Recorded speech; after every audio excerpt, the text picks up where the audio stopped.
One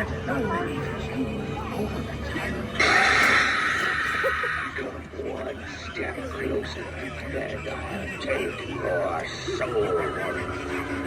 And then I remember when you were until we had none in sight of the terror. What a little crybaby! From my own dream that it can conjure up some new things to be afraid of.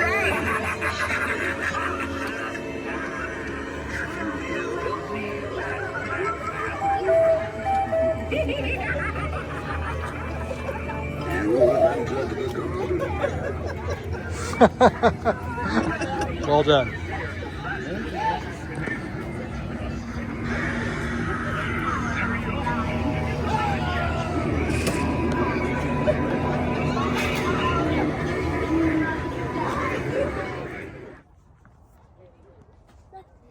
And welcome back. It's the early morning Sunday show that after 1/2 hour, you too will be screaming red drum.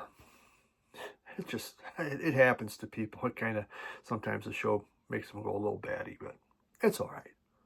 I'm sure you'll be okay.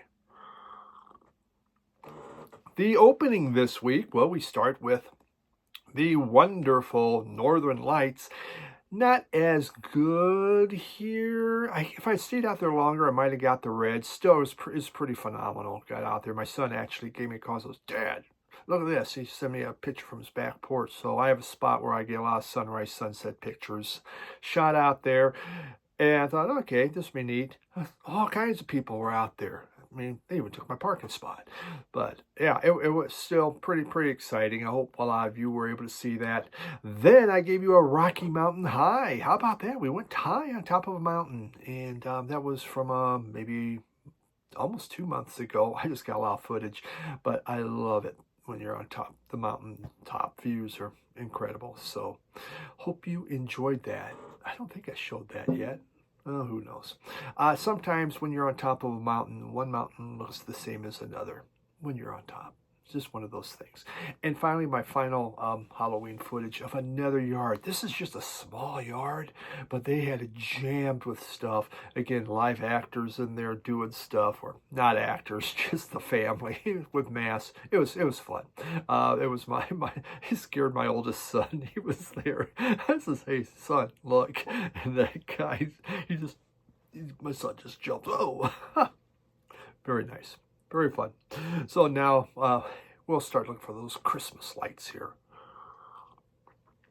which I may put up this weekend because it's going to be a nice weekend. And finally, I think winter's going to come to Denver. Again, 70s. Just beautiful weather. Been out enjoying, but cold weather's coming. Got to happen. So, yep, that's what we have happening. Not much else. Life just continues to be nice and quiet. We're starting to think about houses for next year. There's a couple other options, so we'll see what happens. One of them, well, we'll see. I'm not going to get into it yet, but there's some interesting things happening. All right, but we're going to begin with a brand new album this year, an album that I didn't jump on right away, which I should have, but it looks like this. Yes, it is the newest from the Hives.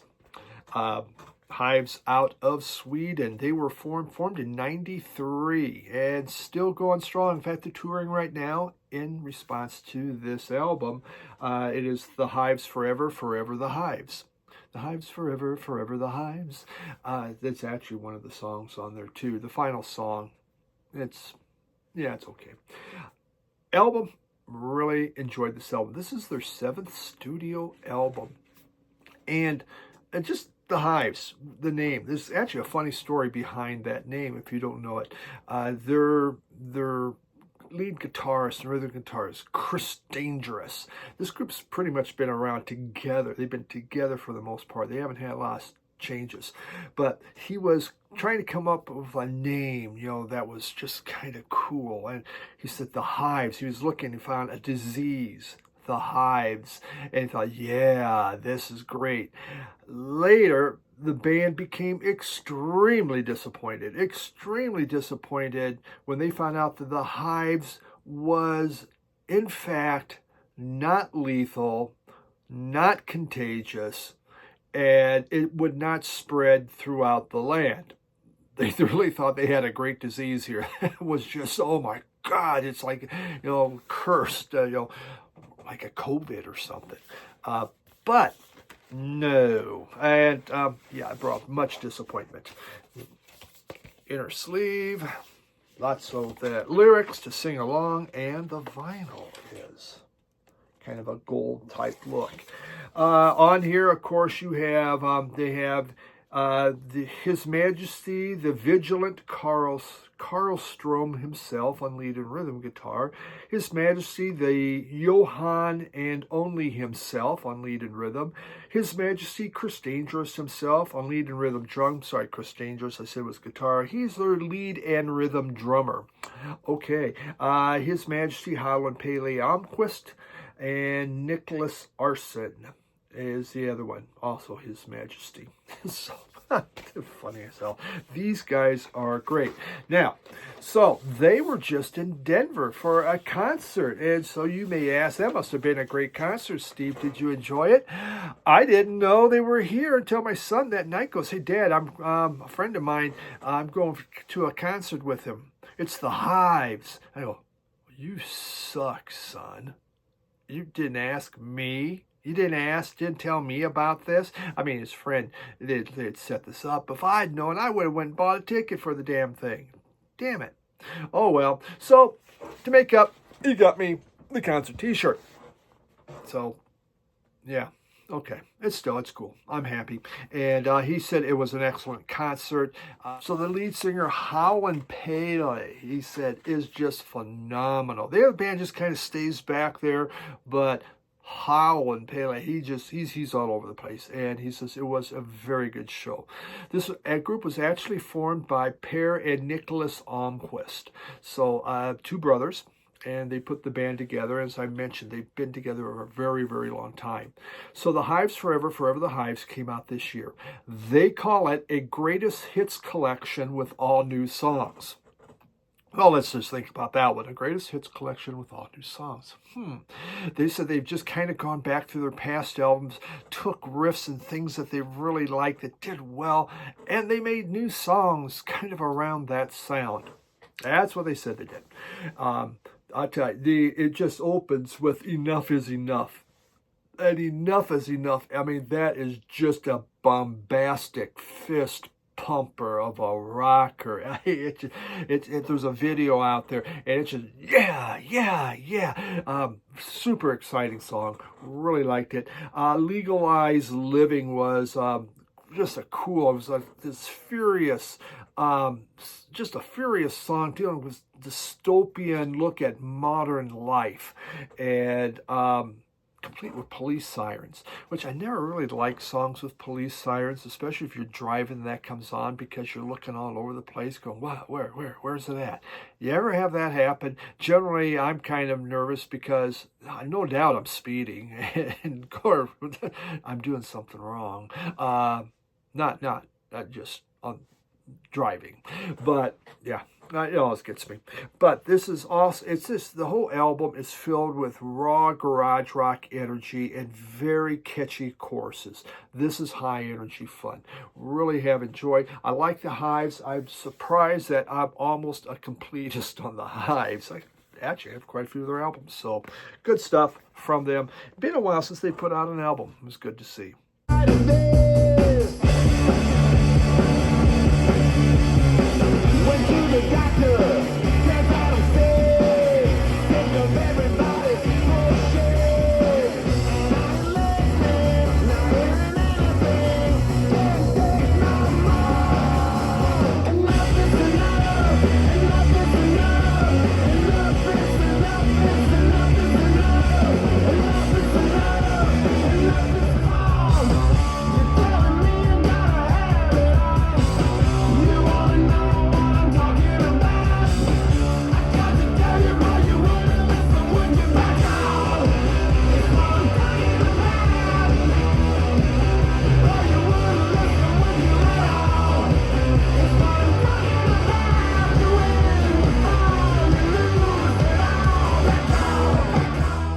So that was some cool Swedish garage rock. And speaking of Swedish garage rock, we got the Creeps.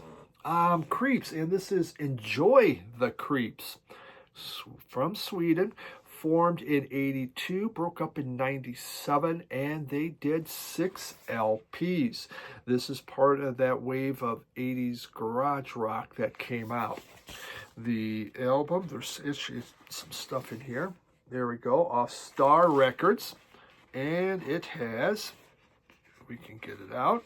Here we go. Come on, here. Give me Roy. Star Records label, which is, we got the Purple Toads, Forgotten Rebels are on here, Ben Von Combo, Dr. Feelgood, the Paladins, Bookmen. I always enjoy these things. It's always nice when they're still in there. Isn't that nice? And this is out of Canada, Ontario, Star Records. So, pretty neat.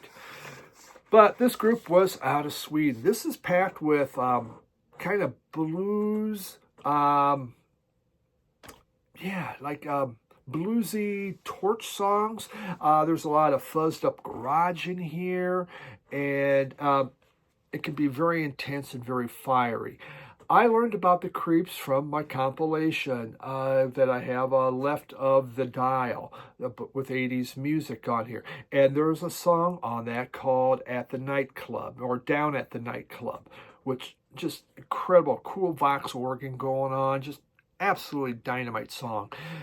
So I've wanted to get this. I finally, just checked on Discogs, found one at a good price, and ordered it. This is just in gorgeous condition, just beautiful.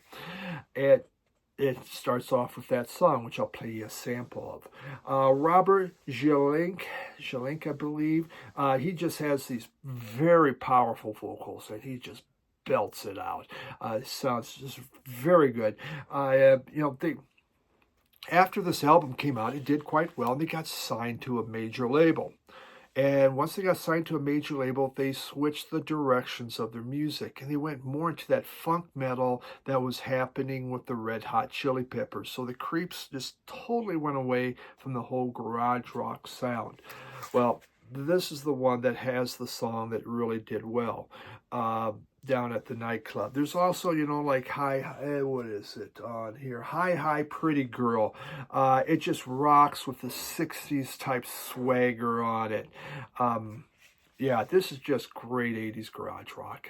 You can just taking the 60s and making it fun. Cool stuff. Nice cover of the Creeps.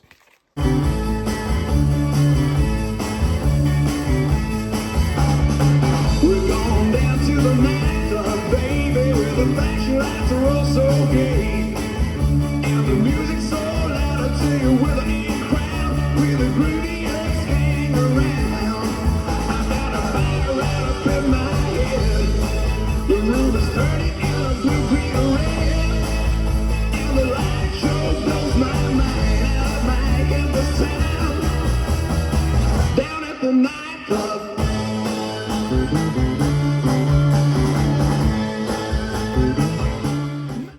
Okay, we have next La Revolución de Emiliano Zapata. So I heard about this from Chris the Vinyl Piper. Again, he plays full albums, and sometimes some of them just catch my ear and says, God, that is really, really good. I enjoy hearing these, and this was one that I did. Some's in Spanish, some's in English, but really nice. This group formed in 69 and still going, and they are out of Mexico. La Revolución de Emiliano Zapata. This had the big hit, the huge hit, Nasty Sex. It was big, I guess, in Europe and big in Mexico. Not so much in the U.S. This group has put out 6 LPs, though. Their founder, Javier Martin del Campo, I think I got that one right. Yeah, oh well. I'm sure he'll correct me in the notes. Yeah, Javier Martin del Campo. I did get that right. Okay, he did find the group. The group's been kind of a revolving door. He's really the only original member there. They did, like I said, they had that hit song "Nasty Sex," and so you can figure out what it's all about just by hearing that. It's a very, very fuzzy song, lots of cool fuzz guitar, and really what it does, it asks women to not have casual sex with irresponsible men. So basically it's saying, ladies, do not have sex with anybody in a band. Yeah, to me, I think that's what it comes down. But it was, you hear that and go, oh, okay, I think I know what that's about, and you really don't.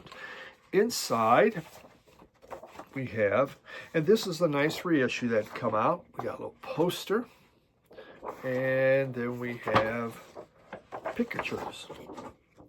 So always cool when you get a little something extra. That'll look great on the wall, I'm sure. And the vinyl is, I think, it's called black vinyl. We're going to call that color coal. Color coal. So, also about the song, there's, songs like I Want to Know, Quiero Saber, more harmonica-driven type of a song, a little bit slower. You have Ciudad Perdida, which means shit city, and that one's an instrumental, pretty darn good. I mean, this kind of floats around on different styles. When they concentrate on the psych, I really like it. I thought it was just really cool to get the psych album out of Mexico, and totally enjoyed it. This was very good. I mean, again, some of them were okay, but some of the songs were really, really good. So very nice. They after this album, they struggled to find a hit. It was tough on them. They couldn't come up with something. A lot of internal squabbles. People were leaving and that, and they kept changing musical directions, musical styles, trying to find something. But they never came up with anything as good as Nasty Sex. And that's what a lot of people said. They've never came up with anything as good as Nasty Sex. So, about the song of the album, that is. Okay.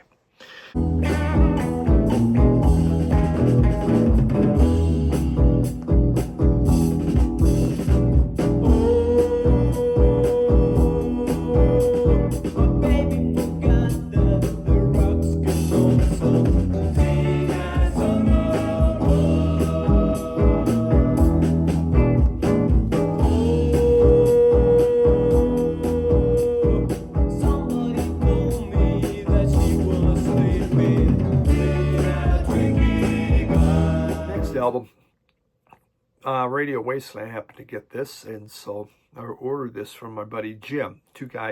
We do our podcast together. Two guys talking about records. It comes out every Sunday evening. Me and Jim Gleason talking about records. You can see it on YouTube at Radio Wasteland Records. Go to there, subscribe, and you'll always get that. But also Spotify, iHeart, Facebook, and Apple. All right. But he showed an album, and the album they named it after me, and it was so exciting. Now, the album came out in 1999, so this was foresight, whatever they saw in a crystal ball, but they named it after me. This is Metallica, S&M. Yes, S&M. Steve and Mike. So as we know, we still, Mike is my name that I've now taken since I joined the YouTube community to get my channel popular, because if you're not a Mike, you don't seem to, you're just not going to do well. But so S&M, and Steve and Mike. This Metallica album, I think, is so terrific. It's beautiful. It's great. The mix of the San Francisco Orchestra and Metallica, it's perfect.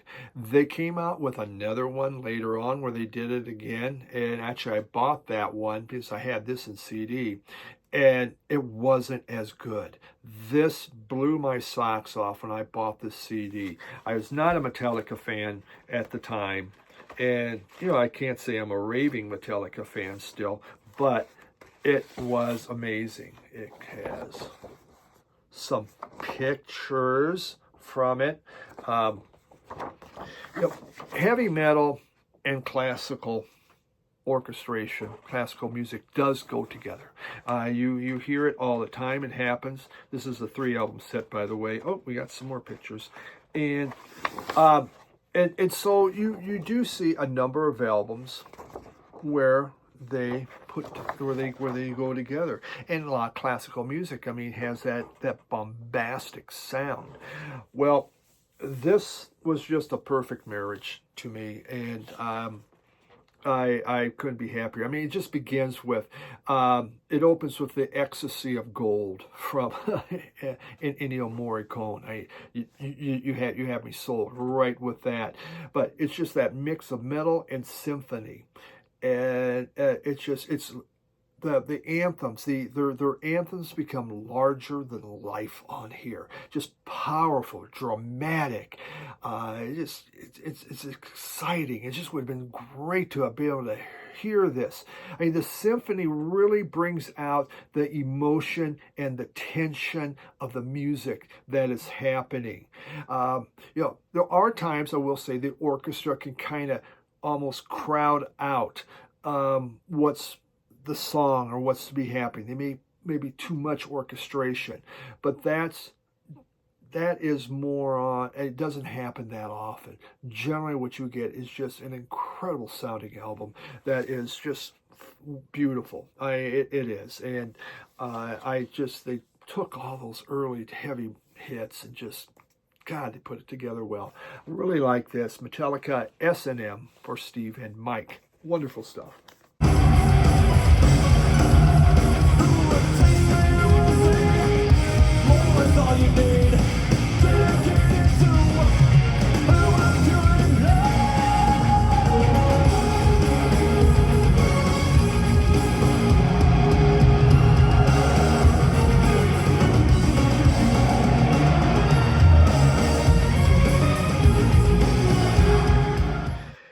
Then moving into for my buddy Mike Rankin, because he also changed his name from Ben to Mike because he wants to grow his channel. I got you some YouTube there, bud, and a big YouTube fan down under. Rattle and Hum, came out in 1988. This is an album that has highs and lows. If you're not a U2 fan, you're going to say, oh, it's just all lows. If you're a big U2 fan, you might say it's all highs. I am a U2 fan, but I also understand highs and lows. They come off the Joshua Tree, which had done extremely well for them. And they decided to do a documentary, which they did. And quite honestly, the documentary sucked, didn't do much of anything. But there's a lot of live concert footage. And that's what you're going to get in here. The other inner sleeve has more pictures. Just take my word for it. I'm not going to pull it out for you. Deal with it. So on here, you do have, some songs really, really work good. You have songs like Desire that uses the Bo Diddley beat. Fantastic. You have songs like Angel of Harlem, kind of a Stax Soul tribute. Incredible what they do. When Love Comes to Town, B.B. King sings on this and plays guitar. Just blows you away. Excellent sounding. But then you have Helter Skelter. I don't mind their version, but it's just like not their wheelhouse. They do All Along the Watchtower. There is on here God Part 2 from John Lennon. It's the classics. When they take classic rock, they're really not a classic rock band. That's not their thing. Whether Bono's vocals don't always work. He does have a little patter that gets a little much at times, but it's the other ones that just really are incredible sounding, really good. So Rattle and Hum, yeah, it's nice to have. Not necessary. This one, though, this is a nice original I saw sitting on a wall when I was out. And we have Zooropa from U2. I love this album. U2's 90s, I did enjoy. Some do, some don't. We have here, and lyrics. And then, of course, the vinyl looks like, oh, it's black. And that, very nice. So Zooropa, they had done Octoon Baby, which blew up, was doing incredibly well. So they said, let's go in and we're going to put out an EP. So they went in and they began doing the EP in 1993. That turned into an album. They had really delved in with Octoon Baby. They delved into experimental music and dance music, and that love and that working with that kind of sound kept going, and it spilled into this album. And so this is what you get. You have the space age German disco type feel of Lemon. You have Edge's droning mantra on the song Numb. Then there is like probably one of their best love songs they've ever made, Stay, Far Away, So Close. Side 1 is absolutely fantastic. It's wonderful. Side 2, not as good. If they had done an EP and just had side 1, blow you away. Again, I thought side 2 was a little bit weaker, but that's my own personal opinion. Album I really, really love. I mean, Lemon, I thought it was just an incredible album. Numb I liked. I was really happy to find an original of this from 1993, and just, it's such gorgeous condition. It's like they never played it.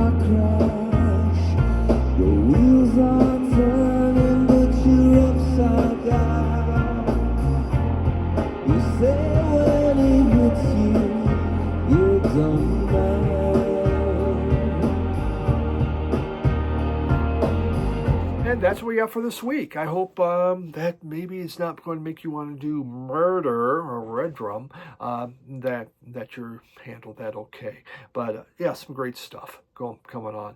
Started to look at my favorite albums for this year, and was looking at the list, and there's quite a few new albums bought this year, so it's going to take a little bit. Got to start digging into that. That's about it. We'll see. I got their Record Store Day tour next, Record Store tour next week from another new place. So hopefully you enjoy that. Have yourself a wonderful week. Appreciate you as always for dropping by and being a part of this. See you later. Bye.